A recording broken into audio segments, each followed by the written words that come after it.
Everyone, welcome to my channel. तो ये है गुरुकुल वाणी हिंदी पाठ्य पुस्तक क्लास 6 की, जिसमें आज हम करेंगे चैप्टर नंबर 5 चेतक की वीरता। तो चेतक कौन है? यहाँ घोड़ा है। तो किसका घोड़ा है ये आप मुझे कमेंट में बताएंगे कि चेतक किसके घोड़े का नाम था। आज हम उसकी वीरता की बात करेंगे, ठीक है। रण बीच चौकड़ी भर भर कर। रण मतलब क्या होता है? युद्ध का मैदान। जो युद्ध का मैदान होता है वो क्या है? रण कहलाता है। रण बीच चौकड़ी भर भर, चौकड़ी मतलब छलांग लगा लगा कर। चेतक बन गया निराला था, मतलब वो बिल्कुल ही अलग बन गया था। राणा प्रताप के घोड़े से पड़ गया हवा को पाला था। तो राणा प्रताप के घोड़े का नाम ही क्या है? चेतक। उनके घोड़े का नाम ही चेतक था। और वो जब युद्ध के मैदान में था तो उस घोड़े ने राणा प्रताप का बहुत साथ दिया और उसने खूब छलांगे लगाई, खूब हवा की तेज़ी से दौड़ा और राणा प्रताप को वीरता हासिल कराई। गिरता ना कभी चेतक तन पर, राणा प्रताप का कोड़ा था। मतलब जो घोड़ों को मारने के लिए एक मोटा चाबुक लेके रखते हैं, तो राणा प्रताप वो चाबुक रखते ही नहीं थे अपने पास। वह दौड़ रहा अरिमस्तक पर या आसमान पर घोड़ा था। मतलब वह इतनी तेज़ दौड़ता था, मतलब वो दुश्मनों के, ये जो अरिमस्तक का मतलब है दुश्मनों के माथे पर, दुश्मनों का माथा, मस्तक मीन्स माथा, अरि मीन्स दुश्मन।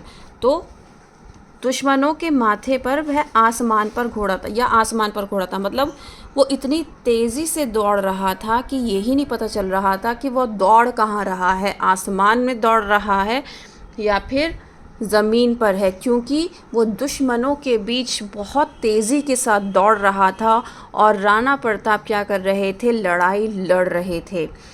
जो तनिक हवा से बाग हिली, लेकर सवार उड़ जाता था। तो जैसे ही उसकी हवा से थोड़ी सी भी राणा प्रताप से अगर वो हिल जाती थी, उसकी डोरी जो उसकी लगाम थी वो हिल जाती थी, वो और तेज़ भागता था। राणा की पुतली फिरी नहीं तब तक चेतक मुड़ जाता था। मतलब राणा की पुतली मुड़ी नहीं से मुराद ये है कि वो राणा प्रताप के हर एक्शन को जानता था कि कब उसको मुड़ना है, कब उसको रुकना है, कब उसको अपनी स्पीड बढ़ानी है। तो इस चीज़ से वो वाकिफ़ था और जो उनका घोड़ा था वो बहुत ही निराला घोड़ा था। कौशल दिखलाया चालों में, उड़ गया अचानक भालों में।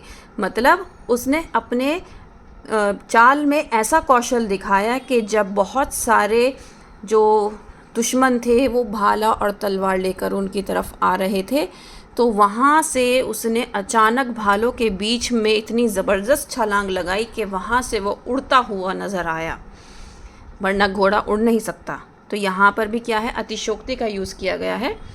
निर्भीक गया वह ढालों में, सरपट दौड़ा गरवालों में। निर्भीक मतलब बिना डर के, बिना डर के वह उन ढालों, जो तलवार और भाल लेकर वहाँ पर जो दुश्मन खड़े थे उनके बीच भी वो क्या कर रहा था?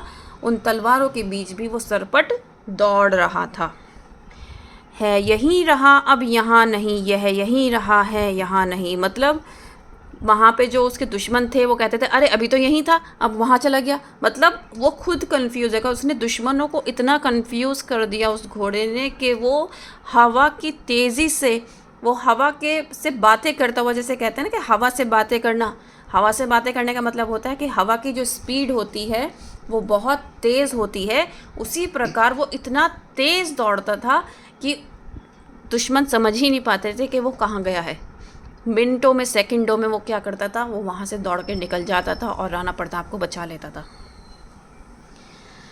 थी जगह न कोई जहाँ नहीं, किस अरिमस्तक पर कहाँ नहीं। ये कोई नहीं जानता था कि वो किस जगह से कैसे निकल रहा है, कहीं जगह होती भी नहीं थी, वहाँ से भी घोड़ा हर हाल में निकल जाता था और दुश्मन के ऊपर से होकर गुजरता था। बढ़ते नद सा वह लहर गया, यह गया गया फिर ठहर गया।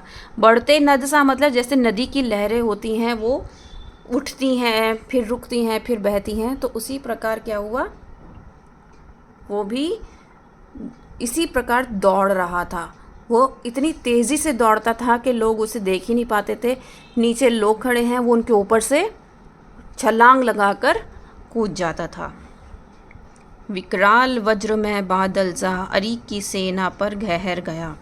तो मतलब वो बहुत कठोर, जिस प्रकार बादल बहुत कठोर होता है, मतलब कि जब उसमें पानी बहुत इवेपोरेशन के बाद पानी हो जाता है, वो भारी हो जाता है, तभी तो बारिश बन के वो नीचे आता है।